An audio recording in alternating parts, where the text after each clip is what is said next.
Assalamualaikum warahmatullahi wabarakatuh. Kami dari kelompok 5 yang membahas tentang digital signature. Di sini saya sebagai pemateri pertama yang akan melakukan sesi pembukaan. Sebelumnya, perkenalkan anggota kelompok 5. Di sini ada 5.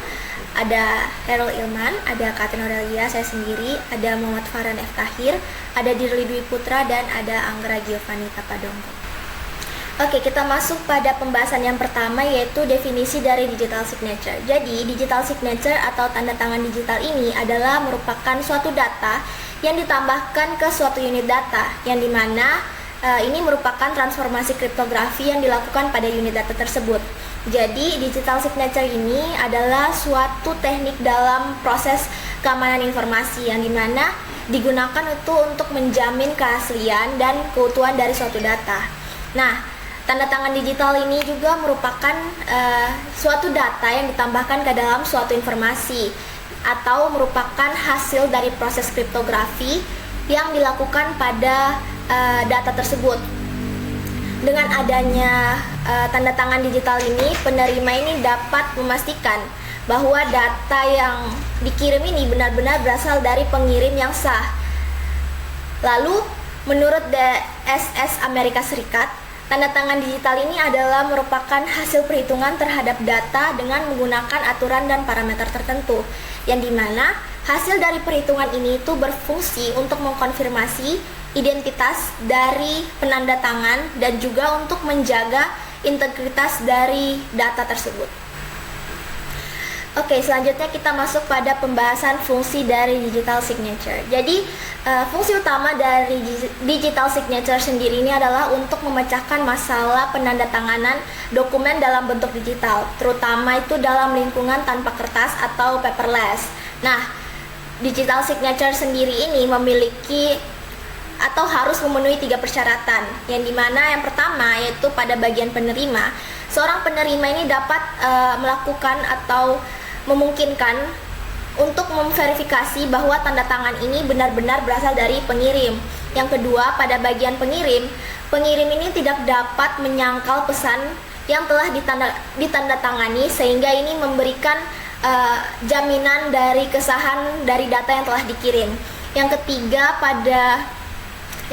pada bukti tanda tangan ini, jika terjadi perbedaan atau terjadi konflik antara pengirim dan penerima mengenai isi atau sumber pesan, mereka itu harus memberikan bukti tanda tangan kepada arbitrator, yang dimana tanda tangan digital ini dapat digunakan sebagai bukti yang sah. Oke, kita masuk ke penjelasan selanjutnya pada pembahasan tujuan dan manfaat.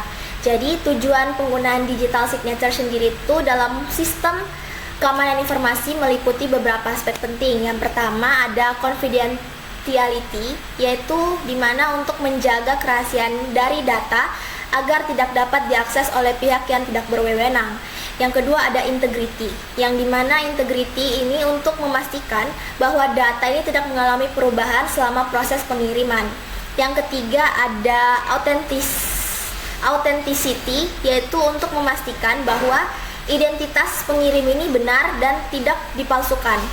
Yang keempat ada availability, yaitu untuk memastikan bahwa data ini tetap tersedia saat dibutuhkan. Dan yang terakhir itu ada controllability, yaitu untuk memastikan bahwa data ini dapat dikendalikan oleh pihak yang berwenang saja. Oke, pada bagian manfaat, jadi digital signature ini juga memiliki berbagai manfaat dalam kehidupan sehari-hari, khususnya ini dalam sistem digital. Adapun beberapa manfaatnya, yang pertama yaitu untuk meningkatkan keamanan sistem, terutama pada layanan pemerintahan digital. Yang kedua yaitu memungkinkan adanya identifikasi elektronik yang valid. Yang ketiga, digital signature ini juga mendukung adanya transaksi online agar lebih aman dan terpercaya. Selain itu, yang tidak kalah penting, yang keempat, itu dengan adanya digital signature ini dapat mengurangi adanya penggunaan kertas, sehingga lebih efisien dan juga ramah lingkungan. Oke, mungkin sekian dari pembahasan saya. Untuk pembahasan yang selanjutnya akan dijelaskan oleh rekan-rekan saya. Assalamualaikum warahmatullahi wabarakatuh. Perkenalkan, nama saya Anggar Giovanto Padongko dengan NIM F551242023. Pada kesempatan kali ini saya akan melanjutkan pembahasan dari teman saya. Di sini saya mendapatkan pembahasan bagian proses dari tanda tangan digital atau digital signature, komponen utama apa saja yang kami pakai, dan sedikit alur dari AES 128 bit. Nah, langsung saja ke pertama. Di sini ada proses dari digital signature. Di sini kami mengambil penunjang jurnal itu tentang yang berjudul Research of Digital Signature Based on ACC in e-Government, di mana jurnal ini tersebut mengutip adanya dua proses pada tantangan digital, di mana dimulai dari pengirim terlebih dahulu atau proses penandatanganan, yang dimana pengirim ini terlebih dahulu mengolah pesan menggunakan algoritma hash untuk menghasilkan nilai ringkasan atau bisa disebut message digest.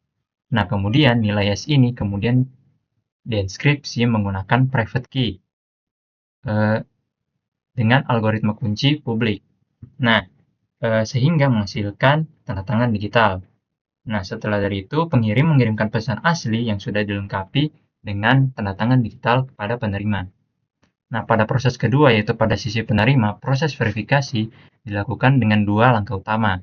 Yang pertama, penerima menghitung kembali nilai hash dari pesan yang diterima menggunakan algoritma hash yang sama. Nah, pada langkah kedua, penerima mendeskripsi tanda tangan digital menggunakan public key milik pengirim untuk mendapatkan hash aslinya. Nah, selanjutnya, kedua nilai hash tersebut dibandingkan. Nah, kalau jika hasilnya sama, berarti datanya itu asli dan tidak berubah. Sebaliknya, kalau nilainya itu berbeda, maka datanya itu telah dimodifikasi.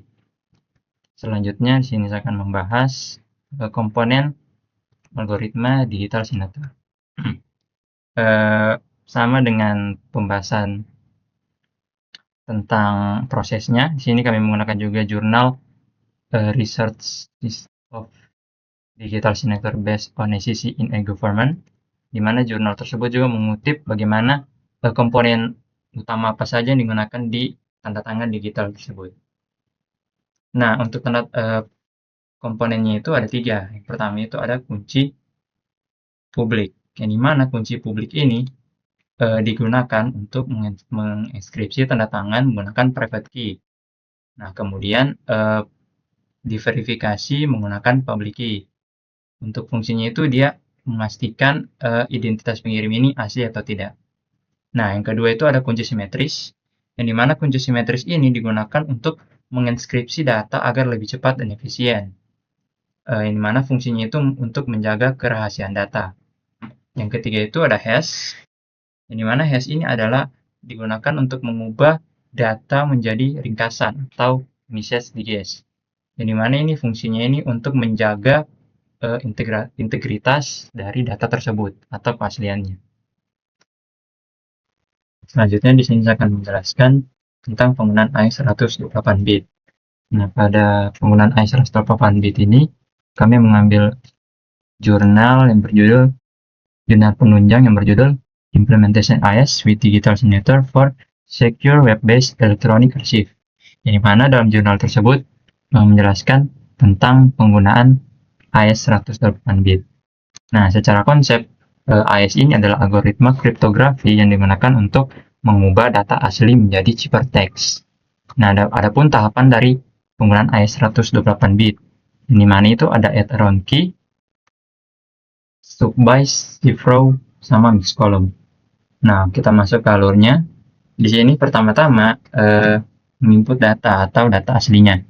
Nah, data aslinya ini dimasukkan ke sistem untuk dienkripsi. Nah, pada langkah kedua, di sini penginputan kunci 128 bit. Dari mana setelah data asli dimasukkan, pengguna ini memasukkan kunci sepanjang 128 bit yang akan digunakan untuk proses enskripsi. Nah, selanjutnya di sini ada proses ketiga, ada key schedule, di mana kunci utama ini diolah menjadi beberapa subkey dan nanti akan digunakan untuk setiap round atau setiap putarannya. Nah, masuk ke tahap 4 yaitu ada initial round atau add round key, di mana fungsinya ini untuk menggabungkan kunci menggunakan operasi XOR. Ini mana ini adalah tahap awal untuk pengamanan datanya. Nah, pada selanjutnya tahap kelima, untuk putaran dari 1 sampai 9 ini, datanya ini diproses berulang kali sebanyak 9 kali dengan 4 tahapan yang tadi. Yang pertama ada subbias, yang dimana subbias ini untuk mengganti isi data acak dari inskripsi tersebut. Baru ada shift row yang mana untuk menggeser posisi datanya. Selanjutnya ada mix column untuk mencampur datanya, dan add around key yang tadi untuk menggabung dengan kuncinya. Nah, setelah semuanya prosesnya sudah selesai, masuk ke tahap yang ke-6, yaitu final round atau putaran yang ke-10-nya.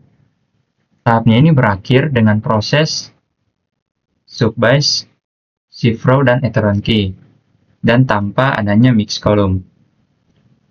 Nah, untuk outputnya itu sendiri adalah ciphertext, yang dimana hasil akhirnya itu berupa data transkripsi yang tidak bisa dibaca tanpa kunci. Sekian penjelasan saya untuk poin utama dari pembahasan saya tadi. Yang pertama itu ada proses dari digital signature, di mana proses digital signature ini adalah di mana proses terjadinya pengiriman data dan pemverifikasian data. Jadi pada pengirimnya ini, datanya ini diubah, di hash dulu menjadi tanda tangan digital, dan penerima ini memverifikasi apakah datanya ini asli atau tidak. Nah, selanjutnya ada komponen utama dalam di tanda tangan digital, yaitu ada kunci publik, kunci simetris, dan hash. Nah, selanjutnya ada AES ini yang tadi, yang dimana AES ini adalah algoritma kriptografi untuk mengamankan data dengan cara menginskripsi dari data asli menjadi ciphertext. Sekian pembahasan saya. Selanjutnya saya berikan kepada teman saya. Baik, sebelumnya perkenalkan, nama saya Dirli Dwi Putra dengan NIM F5124022. Nah, jadi seperti yang dijelaskan oleh teman saya sebelumnya, bahwa dalam alur studi kasus pada kasus yang kami pilih ini, itu melibatkan penggunaan SHA 256. Nah, jadi di sini saya akan membahas lebih detail tentang apa itu SHA 256 dan bagaimana alurnya itu bisa terjadi. Nah, yang pertama itu mungkin kita akan bahas dari hash-nya terlebih dahulu. Hash sendiri itu adalah proses pengubahan nilai yang dimana dari data asli itu diubah menjadi deretan angka atau kombinasi angka dan huruf yang kita sebutnya itu menggunakan angka heksadesimal. Nah, kita masuk saja ke karakteristik dari SHA 256 ini, yang dimana yang pertama itu panjang output 256 bit. Nah, sama seperti namanya 256, maka panjang yang bisa dikonversi itu sama dengan 256 bit, atau jika kita ubah menjadi byte itu jadi 32 byte atau 32 deretan angka dan huruf. Nah, kemudian yang kedua itu tahan terhadap serangan. Nah, dikarenakan banyaknya kombinasi yang bisa dibuat oleh si SH256 ini, maka SH256 itu termasuk tahan terhadap serangan-serangan yang ada. Dikarenakan dia itu memiliki nilai unik dan dia ini tuh tidak mudah dimanipulasi oleh orang-orang yang tidak bertanggung jawab. Nah, kemudian bisa memproses data hingga 2/64 bit. Nah, yang dimana ini itu merupakan jumlah yang sangat besar untuk bisa dikonversikan ya. Jadi kalau kita ubah 2/64 bit ini ke dalam satuan gigabyte, itu bisa sampai 2,2 miliar gigabyte.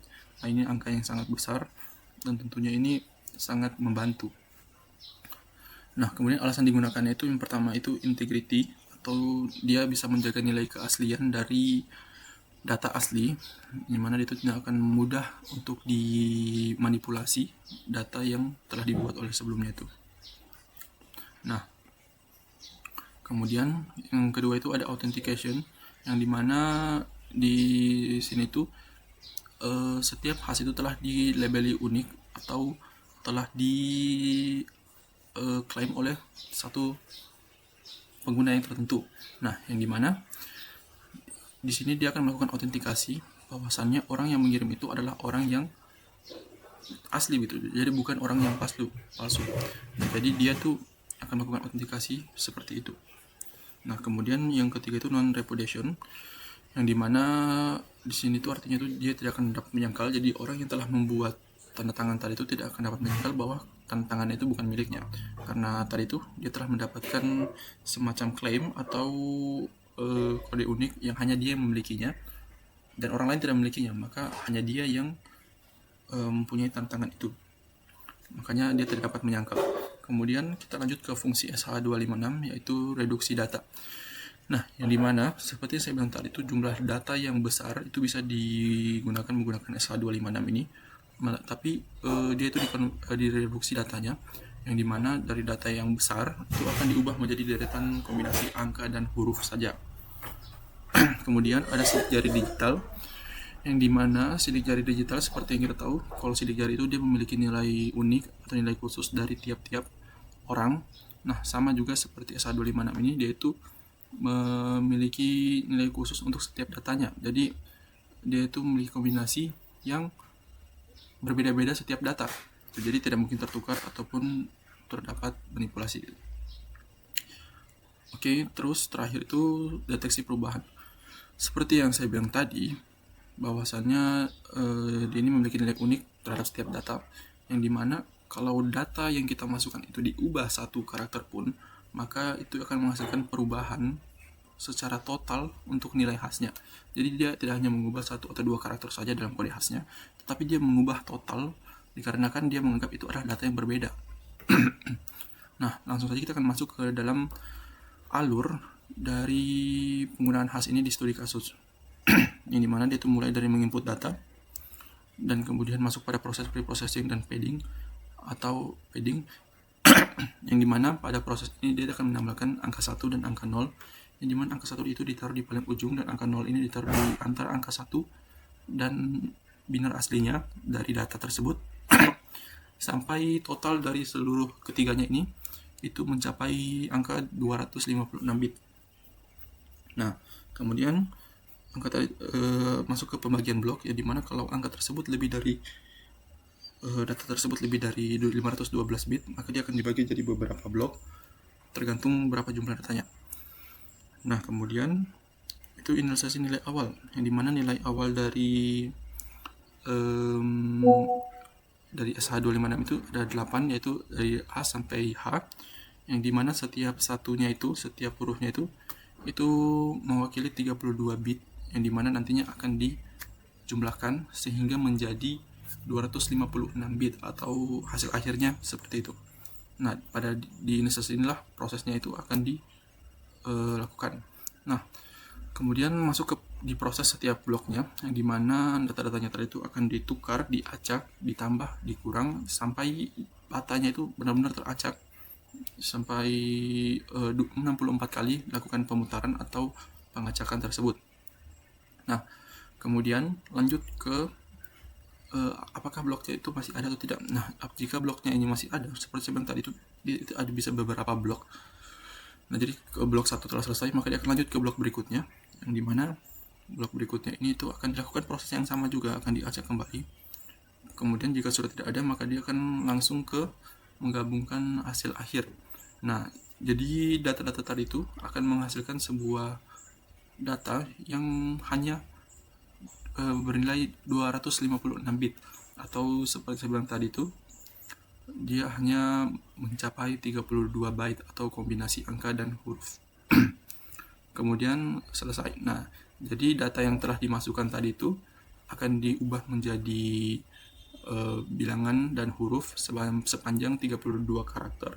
Nah, 32 karakter inilah yang akan nanti diproses berikutnya oleh algoritma tanda tangan RSA. Nah, itu akan dijelaskan oleh teman saya. Jadi yang saya jelaskan ini tuh sangat berhubungan sekali dengan proses kedepannya. Jadi data yang tadi itu diubah dulu ke dalam bentuk byte-nya itu, kemudian nanti baru bisa diproses oleh RSA. Nah, itulah hubungan dari materi saya dengan materi berikutnya. Oke, mungkin itu saja yang saya bisa sampaikan untuk materi ini. Lebih dan kurang saya mohon maaf. Wassalamualaikum warahmatullahi wabarakatuh.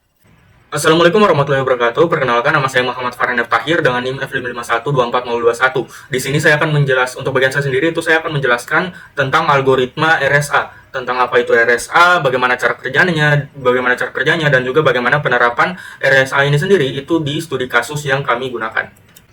Langsung saja masuk pada yang pertama, yaitu tentang apa itu RSA. Nah, RSA itu adalah algoritma kriptografi kunci publik asimetris. Nah, RSA ini bisa disebut sebagai kunci publik karena menggunakan dua kunci yang berbeda. Yang pertama itu adalah kunci publik dan yang kedua itu adalah kunci private. Nah, untuk kunci publik sendiri itu boleh diketahui siapa saja karena digunakan untuk enskripsi dan juga verifikasi sebuah dokumen.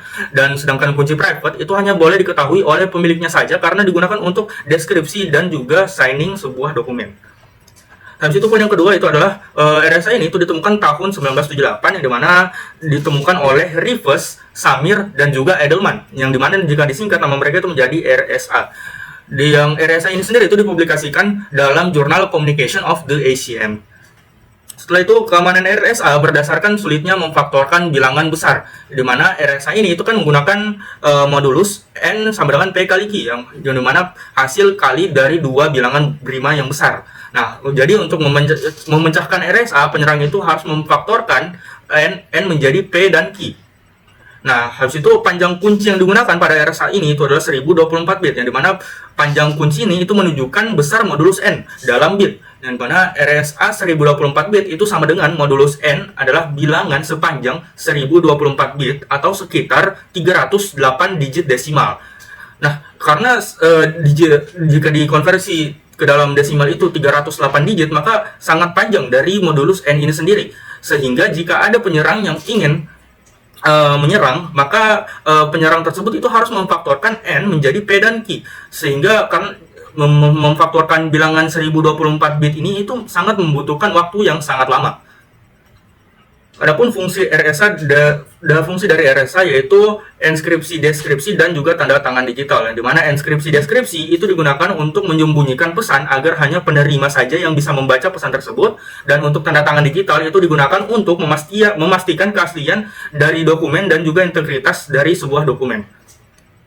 Adapun rumus dasar dari RSA ini sendiri, yang pertama untuk enskripsi itu ada C sama dengan X pangkat E modulu N, yang dimana C itu adalah pesan transkripsi atau bisa dibilang ciphertext, sedangkan X itu adalah pesan asli atau plain text yang dipangkatkan E ini adalah kunci publik, dan N ini sebagai modulus. Habis itu ada rumus untuk deskripsi, yang dimana X sama dengan C pangkat D modulu N, di mana X itu adalah pesan asli atau plain text, sedangkan C itu adalah ciphertext yang dipangkatkan D ini adalah kunci private, dan N itu adalah sebagai modulus. Masuk pada cara kerja RSA, yang dimana yang di awal itu akan membangkitkan sebuah kunci atau key generate. Di sini kita akan membangkitkan atau membuat dua buah kunci, yaitu private key dan juga public key. Di mana langkah pertama yaitu adalah pilih dua bilangan prima besar P dan Q. P dan Q ini itu adalah bilangan prima yang sifatnya rahasia. Nah, untuk RSA 1024 bit, P dan Q itu masing-masing sekitar 512 bit. Jadi semakin besar P dan Q-nya, maka semakin aman pula RSA ini. Nah, P dan Q ini itu harus dijaga kerahasiaannya, karena jika diketahui oleh penyerang, maka RSA ini sendiri itu akan bisa dipecahkan oleh penyerang tersebut. Yang selanjutnya itu langkah kedua yaitu menghitung modulus N sama dengan P kali Q, yang dimana N ini adalah hasil perkalian P dan Q. Nah, N ini itu bersifat publik karena termasuk dalam kunci publik, yang dimana panjang N dalam bit yaitu sama dengan panjang kunci RSA itu sendiri, yaitu dalam hal ini 1024 bit, yang dimana N ini itu digunakan untuk dalam proses enskripsi, deskripsi, signing, dan juga verifikasi. Langkah ketiga itu hitung totian, yang dimana fungsi Euler totian itu sama dengan P kurang 1 dikali Q kurang 1. Fungsi Euler totian ini digunakan untuk menghitung jumlah positif yang lebih kecil dari N dan relatif prima terhadap N. Fungsi Euler totian ini sifatnya itu rahasia karena hanya diketahui oleh pembuat kunci. Setelah itu langkah keempat yaitu menentukan public exponent, yaitu E-nya. Yang dimana nilai E ini itu bersifat publik karena merupakan bagian dari kunci publik. Setelah itu langkah kelima yaitu menghitung private exponent, yang dimana D itu sama dengan E pangkat min 1 modulu fungsi Euler totian, yang dimana D ini itu bersifat rahasia karena hanya diketahui oleh pemilik kunci. Nah, untuk D ini sendiri itu digunakan untuk deskripsi dan juga signing. Sehingga hasil akhir dari pembangkitan kunci ini itu ada dua, yaitu public key dan private key. Public key ada komponen E, N, sedangkan private key itu ada komponen D, N. Untuk public key itu boleh diketahui siapa saja sifatnya, sedangkan private key itu sifatnya itu harus dirahasiakan. Untuk penerapan key generation itu sendiri di studi kasus yang kami gunakan itu ada digunakan untuk dua proses, yaitu signing dan verifikasi. Untuk signing sendiri itu algoritmanya menggunakan hash pangkat D modulo N itu sebagai private key, yang dimana hasilnya nanti itu akan sebagai menjadi tanda tangan digital. Dan untuk verifikasi itu algoritmanya itu yang digunakan signature pangkat E modulo N, yang dimana dianggap sebagai public key yang hasilnya nanti itu akan menjadi nilai hash. Nah, perannya dalam sistem itu untuk authentication, yang dimana authentication ini berarti untuk membuktikan identitas pengirim dokumen tersebut, dan ada juga perannya dengan non-repudiation, yang dimana pengirim itu tidak bisa menyangkal bahwa dari mana dokumen tersebut berasal. Masuk pada skema tanda tangan digital dengan RSA yang digunakan pada studi kasus kami. Yang pertama itu ada proses signing, yang tujuannya itu untuk membuat tanda tangan digital pada dokumen, dan yang proses kedua itu ada proses verifikasi, yang dimana tujuannya itu untuk memverifikasi keaslian dokumen. Langsung saja masuk pada proses signing, yang dimana dokumen transkripsi atau ciphertext itu akan diambil sidik jarinya menggunakan SHA-256, yang dimana hasilnya nanti akan berupa nilai hash. Nah, nilai hash tersebut itu akan dienkripsi dengan kunci private RSA milik arsipis, sehingga hasil inskripsinya itu akan disebut menjadi tanda tangan digital. Nah, tanda tangan digital inilah yang akan ditempelkan atau digabungkan dengan ciphertext tersebut, lalu akan disimpan di dalam sebuah sistem. Setelah itu untuk proses verifikasi sendiri, itu user akan mengambil dokumen transkripsi yaitu ciphertext yang diterima, lalu akan menghitung sidik jarinya dengan SHA-256, yang dimana hasilnya itu akan disebut sebagai hash A. Nah, user itu akan mengambil tanda tangan digital yang diterima, lalu akan mendeskripsinya dengan kunci public RSA milik arsipis, yang dimana hasilnya itu akan menjadi hash B. Nah, user itu akan membandingkan kedua hash tersebut, yang dimana jika sama, maka berarti dokumen itu tidak berubah sejak ditandatangani. Sedangkan jika hasilnya beda, hash-nya beda, maka dokumen itu akan dianggap palsu karena tanda tangannya dipalsukan. Nah, dapat disimpulkan dari pembahasan saya tentang RSA ini, yang dimana RSA ini itu berfungsi sebagai enkripsi dan deskripsi, dan juga untuk pembuatan tanda tangan digital. Nah, untuk kaitannya dengan studi kasus yang kami gunakan, RSA ini digunakan untuk pembuatan tanda tangan digital, dan juga digunakan untuk memverifikasi sebuah dokumen apakah betul atau tidak dokumen tersebut palsu atau benar adanya, seperti itu. Dan untuk jurnal yang saya gunakan sendiri itu ada jurnal yang diterbitkan oleh Wahibah Hentapi dan juga Fatihah Merazka pada tahun 2015. Mungkin itu saja penjelasan dari saya, kurang lebihnya mohon maaf. Wassalamualaikum warahmatullahi wabarakatuh. Untuk selanjutnya akan dijelaskan oleh teman saya. Baik, Assalamualaikum warahmatullahi wabarakatuh. Perkenalkan, nama saya Heru Iman dengan NIM F551-2418. Pada kesempatan kali ini saya akan menjelaskan studi kasus implementasi digital signature pada sistem arsip elektronik berbasis web. Nah, pertama kita masuk pada latar belakangnya. Sebuah instansi pemerintah mulai menggunakan sistem arsip elektronik berbasis web untuk menyimpan dokumen penting seperti surat keputusan, laporan, dan data administrasi. Penggunaan sistem digital ini bertujuan agar proses penyimpanan dan pencarian dokumen menjadi lebih cepat, efisien, dan tidak menggunakan kertas. Nah, pada bagian ini dijelaskan bahwa instansi pemerintah ini mulai beralih dari sistem arsip manual ke arsip digital berbasis web. Nah, tujuan ini adalah agar proses penyimpanan dan pencarian dokumen menjadi lebih cepat dan efisien. Selain itu, penggunaan sistem digital ini juga mengurangi penggunaan kertas sehingga mendukung konsep paperless. Namun, penggunaan arsip digital juga menimbulkan masalah baru, terutama terkait keamanan data. Nah, dokumen yang tersimpan secara digital lebih rentan terhadap pencurian, perubahan data, atau diakses oleh pihak yang tidak berwenang. Oleh karena itu, perlindungan sistem keamanan yang diperlukan sistem keamanan yang dapat melindungi dokumen tersebut. Nah, masuk ke permasalahan yang terjadi. Nah, meskipun sistem arsip sudah berbasis digital, masih terdapat banyak risiko keamanan. Yang pertama ialah dokumen dapat dicuri oleh pihak yang tidak memiliki hak akses. Yang kedua, isi dokumen bisa diubah atau dimodifikasi tanpa izin oleh sistem. Yang ketiga, akses tanpa izin masih mungkin terjadi jika sistem tidak memiliki pengamanan yang kuat.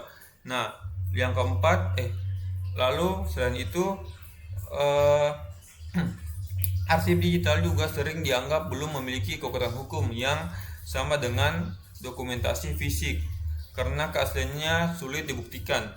Nah, oleh karena itu diperlukan beberapa teknologi keamanan yang dapat memastikan bahwa dokumen tetap asli dan tidak mengalami perubahan. Nah, masuk ke solusi yang dapat diterapkan. Yang pertama, untuk mengatasi berbagai masalah keamanan pada sistem arsip elektronik digunakan beberapa teknologi kriptografi yang saling melengkapi, yaitu enkripsi, fungsi hash, dan tanda tangan digital. Nah, yang pertama ialah kita masuk pada Advanced Encryption Standard atau AES 18-bit. Fungsinya ini untuk mengenkripsi dokumen sebelum disimpan di sistem. Nah, enkripsi ini merubah isi dokumen menjadi bentuk yang tidak dapat dibaca oleh pihak yang tidak memiliki kunci. Nah, dengan begitu kerahasiaan dokumen tetap terjaga meskipun terjadi akses oleh pihak yang tidak berwenang. Selanjutnya kita masuk di SHA 256. Nah, di sini SHA 256 ini digunakan untuk membuat nilai hash atau sidik jari digital dari dokumen. Nah, nilai hash ini berfungsi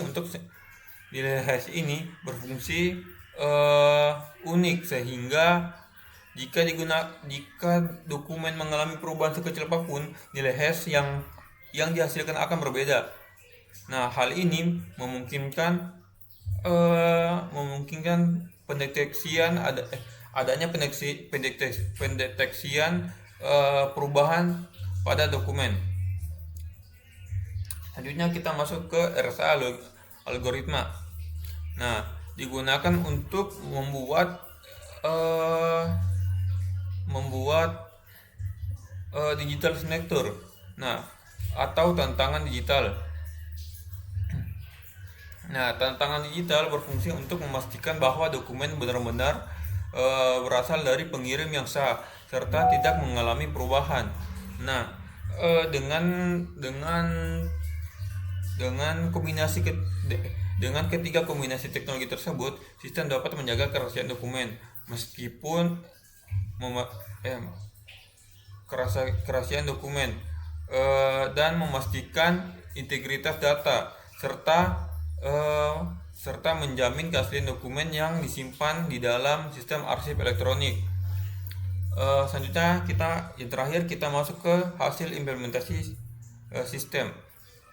Nah, setelah diterapkan, terdapat beberapa manfaat yang dapat diperoleh. Yang pertama ialah configurability atau kerahasiaan. Nah, pada configurability ini dokumen tetap terjaga kerahasiaannya karena telah dienkripsi sehingga hanya pengguna yang memiliki hak akses yang dapat membacanya. Yang kedua ialah integrity atau integritas. Nah, sistem dapat memastikan bahwa dokumen tidak berubah selama penyimpanan maupun pengiriman.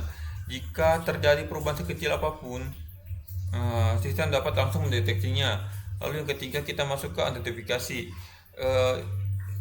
Identitas pengirim dokumen dapat dipastikan melalui digital signature.